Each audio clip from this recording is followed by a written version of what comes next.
नमस्कार दोस्तों, स्वागत है आप सभी का अपने YouTube चैनल एसडी पाठशाला स्पीड मैथ में। आज हम लोग अपने क्लास को कंटिन्यू करते हुए पहुंच चुके हैं क्लास नंबर 11 की तरफ, जहां पर आज आपको देखने के लिए मिलेगा केपलर्स लॉ। आज हम लोग क्या पढ़ेंगे? केपलर्स लॉ के बारे में पढ़ेंगे।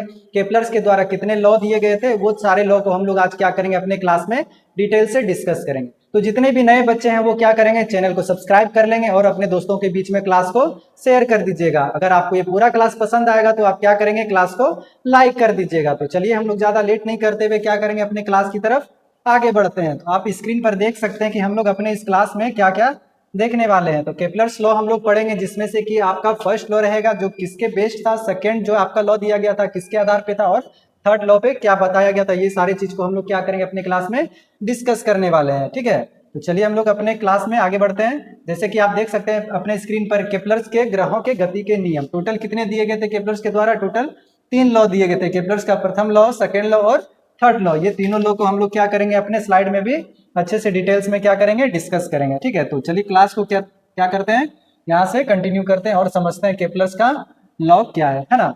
क्या है केपलर्स का लॉ? केपलर का फर्स्ट नियम क्या कहता है, तो चलिए हम लोग देखते हैं क्या है केपलर्स का फर्स्ट लॉ। हर ग्रह सूर्य के चारों ओर क्या करती है, अंडाकार, जिसे क्या बोल रहे हैं, एलिप्स बोल रहे हैं, या फिर क्या बोले इसे आप, दीर्घवृत्ताकार कक्ष में घूमता है और सूर्य उस एलिप्स के एक फोकस पर होता है ना। क्या बोला जा रहा है कि हम लोग जानते हैं कि ये क्या है, सन है। हम लोग यहाँ पे लिखते हैं ये हमारा क्या है, सन है। और हम लोग पहले से ये जानते हैं कि सन के चारों तरफ क्या करती है, एक वृत्ताकार पथ पर अर्थ क्या करती है, चक्कर लगाती है। क्या करती है, अर्थ वृत्ताकार पथ पर चक्कर लगाते हैं। इस तरीके से कुछ वैज्ञानिकों द्वारा बताया गया था। लेकिन जब केपलर्स आए तो उन्होंने अपने फर्स्ट लॉ में ये बताया कि ये तो सूर्य तो सेंटर में है ही, कहाँ है सूर्य, केंद्र में है। इसके चारों तरफ जो क्या करती है, अन्य ग्रह चक्कर लगाती है। लेकिन वो जो अन्य चारों ग्रह चक्कर लगाती है वो क्या होता है, वो वृत्ताकार ना होकर के क्या होती है, दीर्घ वृत्ताकार होती है, अंडाकार। कैसी होती है वो, अंडाकार होती है। कुछ इस प्रकार से होता है, क्या होता है, कुछ इस प्रकार से अपने कक्षा में अर्थ रोटेट करती है। क्या करती है, कुछ इस प्रकार से अर्थ अपने कक्षा में रोटेट करती है। और ये जो आपका बना हुआ ये पाथ, इसे हम लोग इस पाथ को क्या बोलते हैं, इलेक्ट्रिक, क्या बोलते हैं, इलेक्ट्रिक पाथ बोलते हैं। क्या बोलते हैं, अंडाकार, है ना, जिसे क्या बोलते हैं हम लोग, दीर्घ वृत्ताकार भी बोलते हैं, है ना। तो आप लोग क्या याद रखेंगे, इस पाथ को क्या बोलते हैं, दीर्घ वृत्ताकार को एलिप्स बोलते हैं। क्या बोलते हैं, एलिप्स बोलते हैं। तो आपका फर्स्ट लॉ में क्या बताया गया, बस इतना ही बताया गया। सूर्य हमारे क्या है, केंद्र में है, जिसके चारों तरफ पृथ्वी जो रोटेशन करती है वो कौन से पाथ में होता है, वो क्या, कौन सा पाथ होता है, दीर्घ वृत्ताकार पाथ में होता है ना। ये क्या है, दीर्घ वृत्ताकार पाथ है। अगर आप लोग यहाँ पे देखिएगा तो इसे हम लोग क्या कर सकते हैं, चार पार्ट, इसके पास क्या होगी, एक्सिस होगी। क्या है, एक्सिस है। इसके पास क्या होता है, एक्सिस, दो एक्सिस है ना। इसे हम लोग कुछ इस प्रकार से लिख सकते हैं। इसे हम लोग एक डिवाइड कर लेते हैं, है ना। आपका मान लीजिए इसको हम लोग पूरा एक सर्कल समझ लेते हैं, इसे हम लोग दो पार्ट में डिवाइड कर देते हैं, है ना। ये आपका जो ये वाला एक्सिस है इसे हम लोग क्या बोलेंगे, मेजर एक्सिस। क्या बोलेंगे, मेजर एक्सिस। ये आपका क्या है, आपका ये मेजर एक्सिस है। ये वाला लाइन आपका क्या बनता है, मेजर एक्सिस बनता है। और ये जो ऊपर का लाइन है इसे हम लोग क्या बोलते हैं, माइनर एक्सिस। क्या बोलेंगे, माइनर एक्सिस बोलेंगे, है ना। ये आपका क्या ऊपर वाला, ये माइनर एक्सिस और इसे मेजर एक्सिस। जब हम इसे दो पार्ट में डिवाइड करें तो आप लोग देखेंगे आपका ये कि यहाँ पे क्या बन रहा है, यहाँ पे सेंटर आ रहा है। लेकिन हम लोगों ने क्या देखा है कि सन अगर यहाँ पे है तो पृथ्वी कुछ इस पाथ में वो रोटेशन करती है, जिसे हम लोग क्या बोले, दीर्घ वृत्ताकार या फिर अंडाकार या फिर इलिप्स नाम से हम लोग जान रहे हैं। तो ऐसा होने पर क्या होता है, इसके पास दो फोकस बन जाता है। क्या बन जाता है, एक फोकस आपका कहाँ बन जाता है, यहाँ आपका एक फोकस बन जाता है। और एक फोकस आपका जहाँ पे सन है, एक फोकस यहाँ पे बनता है। कहाँ पे, ये आपका क्या हो गया, ये सेकंड फोकस हो गया, है ना। तो ये जब आपका दीर्घ वृत्ताकार में कितने टोटल फोकस हो जाते हैं, टोटल दो फोकस हो जाते हैं। जब आप माइनर एक्सिस और मेजर एक्सिस में इसे क्या करेंगे, डिवाइड करेंगे। तो यही चीज बताया गया है आपका केपलर के फर्स्ट लॉ में। क्या बताया गया, हर ग्रह, जितने भी ग्रह हैं सूर्य के चारों ओर क्या करते हैं, अंडाकार, जिसे क्या बोल रहे हैं आप, एलिप्स बोल रहे हैं, कक्षा में घूमते हैं। ये क्या करें, ये कक्षा में क्या कर रही है, घूम रही है। इस पाथ को क्या हम लोगों ने बोला, एलिप्स बोला। और सूर्य उस एलिप्स के एक फोकस पर होता है ना। ये क्या पे एक एलिप्स है जिसे हम लोग दीर्घ वृत्ताकार बोल रहे हैं। और सूर्य कहाँ पे, एक फोकस में, या तो ये इस फोकस में होगा या तो फिर ये इस फोकस में होगा। तो आपका ये दीर्घ वृत्ताकार में टोटल कितने फोकस होते हैं, दो फोकस होते हैं और दो एक्सिस होते हैं। कौन से, एक मेजर एक्सिस और एक आपका क्या होता है, ये माइनर एक्सिस होता है। बस इतना सा आपको क्या करना है, याद रखना है। तो आपका केपलर का फर्स्ट लॉ में क्या बताया गया, बस यही बताया गया कि सूर्य जो है चारों तरफ जो सूर्य के चारों तरफ जो अर्थ रोटेशन करती है वो कौन से पाथ में करती है, दीर्घ वृत्ताकार पाथ में रोटेशन करती है। समझ में आ गया। अर्थ सूर्य के पास जब होती है तो उसे क्या बोलते हैं, पेरीहेलन बोलते हैं। क्या बोलते हैं, जब सूर्य क्या करती है, जब सूर्य के पास में अर्थ होती है तो उसे क्या बोलते हैं हम लोग, उपसौर बोलते हैं। क्या बोलते हैं, उपसौर, जिसे हम लोग क्या बोले हैं, पेरीहेलियन भी बोलते हैं। और जब कभी दूर चली जाती है तो उसे क्या बोलते हैं, एपीहेलियन बोलते हैं। जब ये अर्थ यहाँ पे क्या है, सूर्य से दूर है तो उसे क्या बोलेंगे, एपीहेलियन बोलेंगे। और प्रीहेलियन बोलेंगे जब वो पास में रहेगा। तो जब अर्थ पास में रहेगा तो उसे क्या बोलेंगे हम लोग, उपसौर। और जब दूर होगी तो उसे क्या बोलेंगे, अपसौर बोलेंगे। समझ में आ गया? उसे हिंदी में बोलेंगे, अगर आप इंग्लिश में याद रखेंगे तो क्या बोलेंगे, प्रीहेलियन और एपीहेलियन बोलेंगे हम लोग। दूर को बोलेंगे हम लोग एपीहेलियन, और नजदीक को क्या बोलेंगे, प्रीहेलियन बोलेंगे। समझ में आ रहा है यहाँ तक? सूर्य के पास में क्या होती है, कभी अर्थ नजदीक आती है, फिर क्या चली जाती है, वो अर्थ से दूर चली जाती है। क्लियर हो रहा है यहाँ तक? अब चलते हैं हम लोग अपने केपलर्स के सेकंड लॉ की तरफ।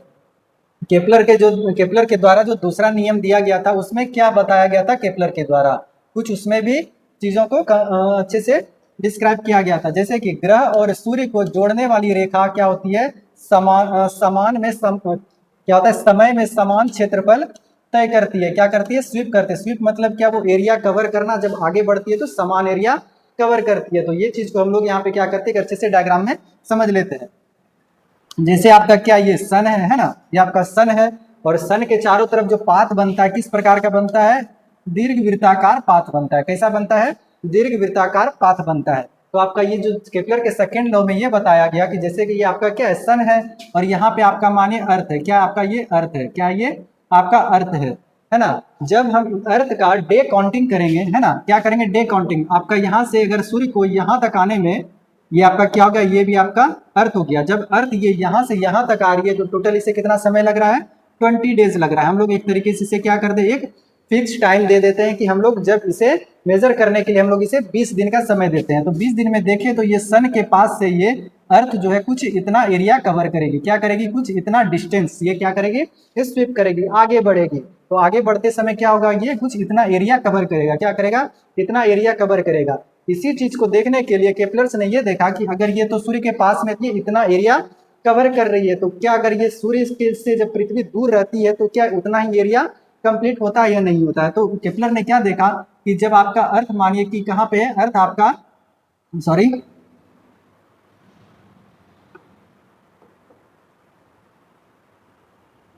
आपका क्या है ये अर्थ, अर्थ आपका अगर यहाँ पे है तो अगर इसे भी अगर 20 दिन का समय दे दिया जाए, इससे भी यहाँ पे कितना टाइम दिया गया, 20 डेज का। और इसके बीच में 20 दिन का समय देने के बाद जब इनके बीच का एरिया को कैलकुलेट किया गया, है ना, इनके बीच का जब एरिया को कैलकुलेट किया गया तो जितना एरिया ये यहाँ पे बना रहा था अर्थ के, जो कि जितना एरिया यहाँ बना रही थी, आपका ये जो सेकेंड केस में भी अर्थ के द्वारा सेम उतना ही एरिया बनाया जा रहा था। तो यहाँ पे क्या बोला बोला गया कि जब अर्थ को आप उसके स्वीप के लिए जितना फिक्स टाइम दीजिएगा तो वो आपका एरिया भी उतना ही कंप्लीट करेगा। वही चीज आपको यहाँ पे कहा गया। सूर्य को जोड़ने वाली रेखा है ना, ये क्या आपको सूर्य को जोड़ने वाली रेखा है। क्या आपका ये अर्थ से सूर्य को जोड़ने वाली रेखा है।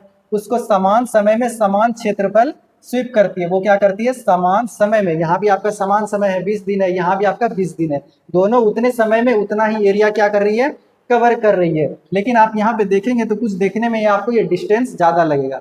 ये ऐसा इसीलिए लग रहा है क्योंकि जब सूर्य के पास में अर्थ होती है तो वो क्या करती है, अपने स्पीड को इंक्रीज कर लेती है। वो अपने स्पीड को क्या करती है, इंक्रीज कर लेती है, बढ़ा लेती है, जिस कारण से आपको ये वाला डिस्टेंस कुछ ज्यादा ही दिखेगा। और यहाँ पे ये क्या है, अर्थ क्या है, सन से काफी ज्यादा दूर है, जिसके कारण आपको यहाँ पे इसका मूवमेंट क्या दिख रहा है, काफी कम दिख रहा है। और वो पृथ्वी क्या करती है, वो धीरे धीरे स्लो स्लो आगे बढ़ती है। लेकिन फिर भी जब आपका यहाँ से कैलकुलेट किया जाए इसका एरिया, तो दोनों एरिया क्या होता है, यहाँ पे समान होता है। बस इतना सा बताया गया था केपलर के सेकेंड लॉ में। केपलर के सेकेंड लॉ में बस इतना ही बताया गया था।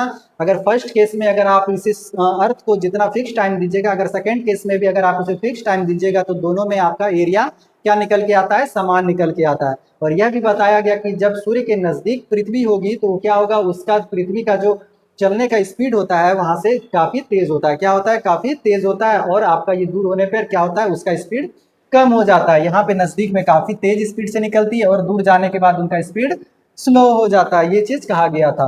जब ग्रह सूर्य के पास होता है तो तेज चलता है, ठीक है, जो कि मैंने आपको बता दिया अभी। आपका अर्थ यहाँ पे ये काफी तेजी से आगे बढ़ती है, इसीलिए ये ज्यादा डिस्टेंस कवर कर पाती है, लेकिन एरिया उतना ही कवर करेगी जितना सेकंड केस में एरिया कवर हो रहा है। जब दूर होती है तो वो क्या चलती है, धीमी चलती है। इक्वल टाइम्स में इक्वल एरिया कंप्लीट करेगी।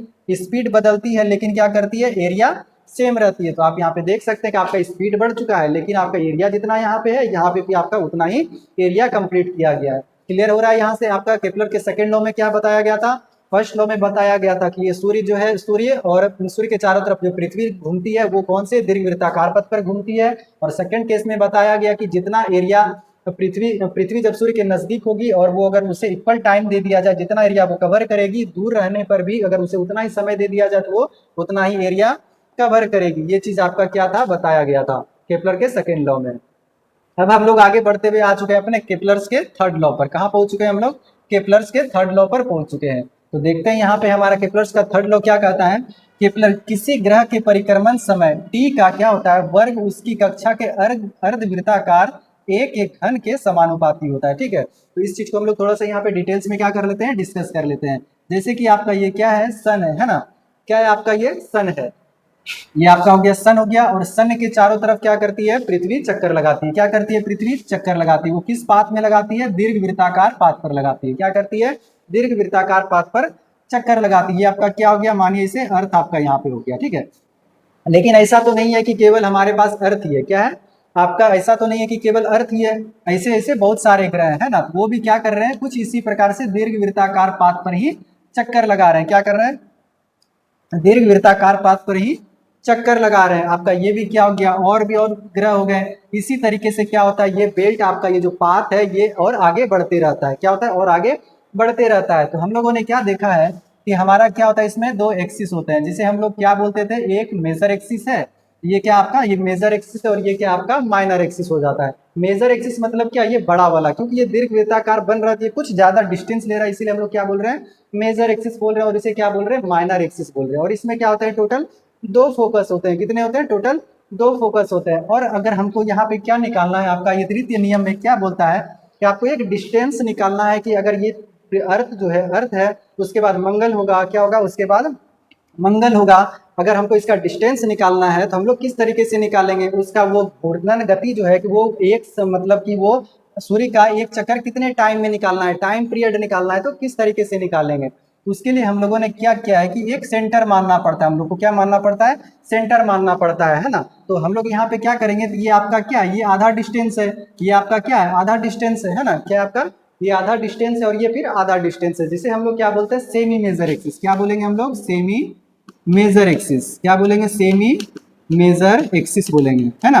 क्या बोलेंगे, सेमी मेजर एक्सिस। और जिसे हम लोग किससे डिवाइड करेंगे, जिसे हम लोग किससे डिनोट कर रहे हैं, ए से डिनोट कर रहे हैं। और आपका यहाँ भी क्या है, सेमी मेजर एक्सिस है, आधा ही है ना। इसे भी हम लोग किससे डिनोट करेंगे, ए से ही डिनोट करेंगे। किससे डिनोट करेंगे, ए से डिनोट करेंगे। और इसी तरीके से अगर हमको दूसरे ग्रह का निकालना है तो ये क्या होगा, आगे की तरफ इस तरीके से बढ़ता हुआ चलेगा। क्या होगा, आगे की तरफ बढ़ता चलेगा। तो इसीलिए हम लोग को अगर वो टाइम पीरियड निकालना होता है तो हम लोग क्या करते हैं, केपलर्स के लॉ के द्वारा क्या बताया गया था, टाइम निकालने के लिए किसी भी ग्रह का टी का क्या करना है, स्क्वायर करना है। क्या करना है, टी का स्क्वायर करना है, और उसका डायरेक्टली प्रोपोर्शनल किसका करना है, ए क्यू का करना है। किसका करना है, ए क्यू का करना है। तब हम जा करके क्या कर पाएंगे, किसी भी ग्रह का सूर्य के जो चारों तरफ परिक्रमा करेगी उसको करने में कितना समय लगेगा, वो हम लोग यहाँ से डायरेक्टली फाइंड आउट कर सकते हैं, कितना टाइम में वो सूर्य का परिक्रमा कर पाएगा। आपका टी क्या है, आपका ये आवर्त काल है, समय बताएगा। और ए क्या आपका ये सेमी मेजर एक्सिस, एक तरीके से आपका क्या है, डिस्टेंस है।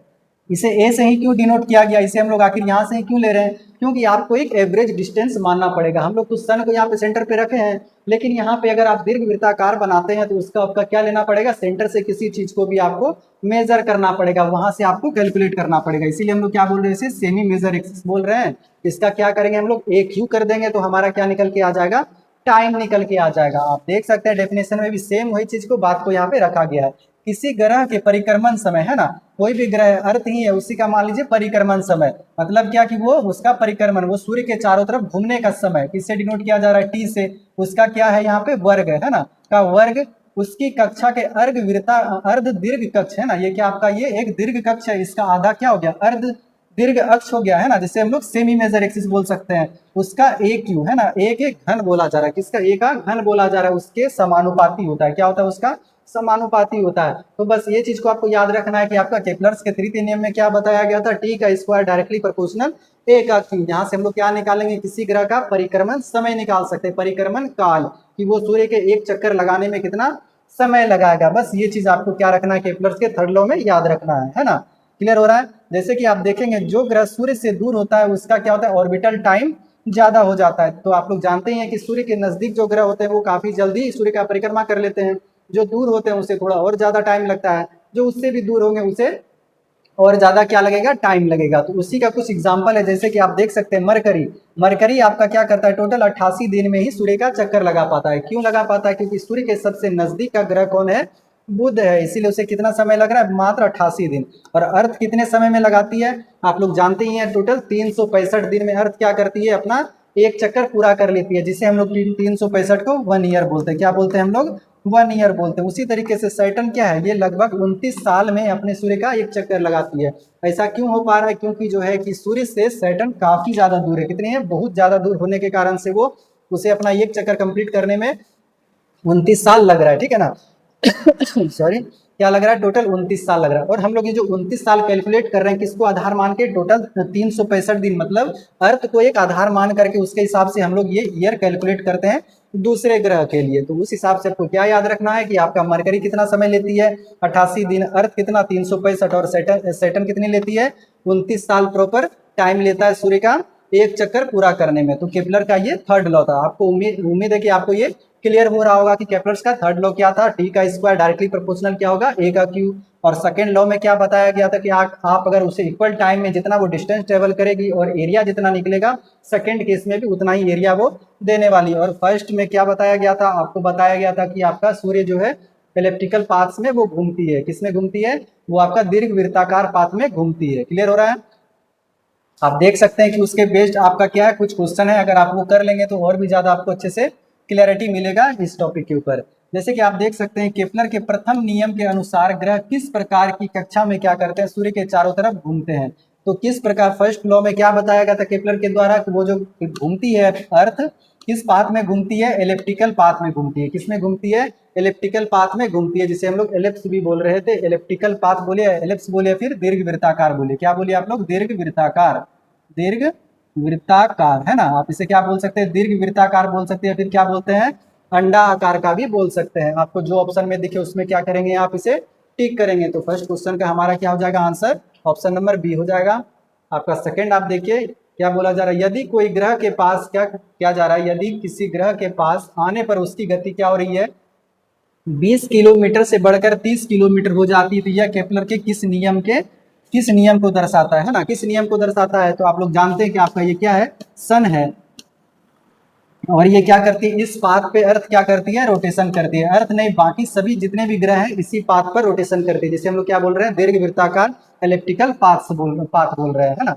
जब हमारा क्या होता है, अर्थ हमारे यहाँ पे होता है ना, कुछ यहाँ पे होने के बाद जब वो सूर्य के नजदीक होता है तो इनका क्या हो जाता है, स्पीड इंक्रीज हो जाता है। क्या हो जाता है, इसका स्पीड इंक्रीज हो जाता है। क्या होता है, स्पीड इंक्रीज हो जाता है। स्पीड इंक्रीज होने के कारण ही आपका ये केपलर के सेकंड लॉ में ये बताया गया था कि आपका सन के नजदीक अगर अर्थ रहेगी तो उनका स्पीड क्या हो जाएगा, इंक्रीज हो जाएगा। कौन से लॉ में बताया गया था, सेकंड लॉ में बताया गया था। आपका क्वेश्चन भी वही है कि 20 किलोमीटर से क्या हो जा रही है, वो बढ़कर 30 किलोमीटर हो जा रही है, कहीं ना कहीं उसका स्पीड बढ़ रहा है। तो कौन से उसके केपलर के लॉ से संबंधित है, सेकंड लॉ से रिलेटेबल है। किससे है, सेकंड लॉ से संबंधित है। तो आपका सेकंड क्वेश्चन का आंसर क्या हो जाएगा, ऑप्शन नंबर सेकंड हो जाएगा, सेकंड लॉ। क्लियर हो रहा है। अब देखिए आपके पास एक क्वेश्चन है, इसे आप लोग बनाइएगा, आसानी से बन जाएगा आपसे। ये आपका थर्ड लॉ के ऊपर आधारित है क्वेश्चन। क्या बोला जा रहा है, यदि किसी ग्रह का ऑर्बिटल रेडियस पृथ्वी के 4 गुना है, क्या है, पृथ्वी के 4 गुना है, तो ऑर्बिटल पीरियड कितना होगा। ऑर्बिटल पीरियड पूछा गया है, मतलब घूमने का समय उसका कितना होगा, उस आपका टाइम पूछा गया है। क्या पूछा गया आपसे, आपका ये सन है, सन के चारों तरफ क्या करती है, कोई भी ग्रह क्या करती है, मानिए कि वो अपना इलेप्टिकल पाथ में क्या कर रही है, चक्कर लगा रही है। इसी तरीके से कोई और एक अन्य ग्रह है, यहाँ पे काफी दूर में अन्य ग्रह है, ये इससे कितना ज्यादा डिस्टेंस, इतना जो डिस्टेंस है इससे ये 4 गुना डिस्टेंस है। कितना, ये 4 गुना डिस्टेंस दूरी पर है। क्या है वो डिस्टेंस, 4 गुना डिस्टेंस दूरी पर है। तो हम लोग टाइम निकालने के लिए जानते हैं कि हमारे पास क्या केपलर के थर्ड लॉ के द्वारा क्या दिया गया था formula, T square directly, T क्या है, स्क्वायर है किसका, डायरेक्टली प्रोपोर्शनल ए क्यूब का है ना। अगर आप इसे प्रोसेस के थ्रू बनाइएगा तो आपको क्या करना पड़ेगा, यहाँ पे इसे डायरेक्टली प्रोपोर्शनल को हटाने के लिए कुछ आपको कांस्टेंट रखना पड़ेगा। क्या रखना पड़ेगा, कांस्टेंट रखना पड़ेगा। लेकिन इस तरीके के सिंपल क्वेश्चन के लिए आपको ज्यादा आपको क्या कॉम्प्लिकेटेड नहीं करना है, उसे डायरेक्टली हम लोग बना सकते हैं। जैसे हम लोग टी का स्क्वायर लिखेंगे, आपका ये डायरेक्टली प्रोपोर्शनल को हटा के हम लोग क्या कर देते हैं, इज इक्वल टू कर देते हैं। और आपका क्या, ये क्या बता रहा था, आपका डिस्टेंस बता रहा था, क्या बताया जा रहा था, ए से आपका डिस्टेंस मेजर किया जा रहा था। तो यहाँ पे आपका डिस्टेंस कितना है, अर्थ का जितना उससे 4 गुना है ना, कितना, अर्थ से 4 गुना है। तो हम लोग क्या करेंगे, 4 का यहाँ पे क्या कर देंगे, क्यूब कर देंगे। क्या करेंगे, 4 का क्यूब कर देंगे तो हमारा क्या निकल के आ जाएगा, टी का स्क्वायर, 16 चौकी क्या आ गया आपका 64 आ गया। अगर आप इनसे ही स्क्वायर को अगर आप हटा देते हैं तो क्या आ जाएगा आपके पास, टी का स्क्वायर अंडर रूट 64 है ना, क्या आ जाएगा 64। और यहाँ से टी क्या निकल के आ जाएगा आपके पास, 8 निकल के आ जाएगा। क्या निकल के आ जाएगा, 8 निकल के आ जाएगा। तो कितना हो जाएगा आपके पास, 8 साल। मतलब आपका सन से जो भी एक डिस्टेंस में, पृथ्वी के डिस्टेंस से 4 गुना दूरी पर है, तो उसका कितना घूमने का समय कितना है, वो कितने समय में वो क्या करेगी, सूर्य का चक्कर लगाएगी। टोटल उसे एक चक्कर लगाने में टोटल 8 साल लग जाएगा। कितना लग जाएगा, टोटल 8 साल लग जाएगा। तो यहाँ से आपका क्या निकल के आता है, ऑप्शन नंबर 1 क्या हो जाता है आपका, करेक्ट हो जाता है। तो आपको भी इसी तरीके से अगर आपसे पृथ्वी से कोई भी चीज का डिस्टेंस अगर बोला जाए 4 गुना है, 5 गुना है, 10 गुना है, तो आप डायरेक्ट यहाँ पे आप एक जगह पर उसका डिस्टेंस रख के कैलकुलेट करेंगे और उसे रूट में डाल के आप आसानी से क्या कर पाएंगे, उसका ईयर निकाल पाएंगे, टाइम निकाल पाएंगे कि उसको सूर्य के चारों तरफ घूमने में कितना समय लगेगा। क्लियर हो रहा है यहाँ तक। अब देखिए आपका क्वेश्चन नेक्स्ट क्या कहा जा रहा है, आप इसे थोड़ा ध्यान से पढ़ेंगे और क्विकली आंसर कर देंगे, है ना। आपका क्या बोला जा रहा है question, equal area in equal interval of time, है ना, किस नियम से संबंधित ये पूछा जा रहा है। क्या बोला जा रहा है, equal area in equal interval of time, मतलब कि जितना हम समय दे रहे हैं, है ना, जैसे कि हमने क्या बताया कि आपका क्या है, सन है, सन के चारों तरफ क्या कर रही है, अर्थ रोटेशन कर रही है। आपका ये अर्थ यहाँ पे हो गया, अर्थ फिर आपका क्या आ गया, यहाँ पे आ गया। इसे टाइम अगर हम क्या कर दें, 20 डेज दे दें, तो आपका ये क्या करेगी, यहाँ से जितना ये एरिया यहाँ कवर कर रही है, अगर यहाँ भी हम उतना ही टाइम दे दें, यहाँ पे कितना दे दें, 20 डेज दे दें, और आपका ये अर्थ यहाँ से यहाँ तक आ रहा है ना, यहाँ से यहाँ तक आ रहा है, ये भी क्या करेगा, इक्वल टाइम में उतना ही एरिया कवर करेगा। क्या करेगा, उतना ही एरिया कवर करेगा। तो ये कौन से नियम से संबंधित है, केपलर के किस नियम से संबंधित है। तो आप लोग जानते हैं कि ये जो आपका इस तरीके का जो लॉ बताया गया था, आपके कौन से लॉ में बताया गया था, सेकंड लॉ में बताया गया था। केपलर के सेकंड लॉ में इस चीज को क्लियर किया गया था कि अगर आप इक्वल एरिया दे रहे हैं तो आपको इक्वल इंटरवल टाइम में आपको उतना ही एरिया, आपको क्या इक्वल मतलब इक्वल टाइम में आपको उतना ही एरिया दोनों केस में आपको समान देखने के लिए मिलता है। आपका केपलर के ये थर्ड लॉ, सेकंड लॉ में ये चीज बताया गया था। आपका ये क्वेश्चन के अकॉर्डिंग आपका क्या हो जाएगा आंसर, ऑप्शन नंबर बी सही हो जाएगा, है ना। तो आज आपके लिए जो केपलर्स के लॉ के आधार पर आपके जितने भी टोटल 3 लॉ थे वो सारे आपको कंप्लीट करा दिए गए हैं। अगर आपको ये क्लास पसंद आया तो आप क्या करेंगे, चैनल को लाइक करेंगे, सब्सक्राइब करेंगे और दोस्तों के बीच में शेयर कर दीजिएगा। इसी से रिलेटेड आपका नेक्स्ट क्लास आने वाला है, तब तक आप क्या करेंगे, इस क्लास का बाकी क्लास का रिविजन करते रहिए। हम लोग मिलते हैं अपने नेक्स्ट क्लास में। Thank you.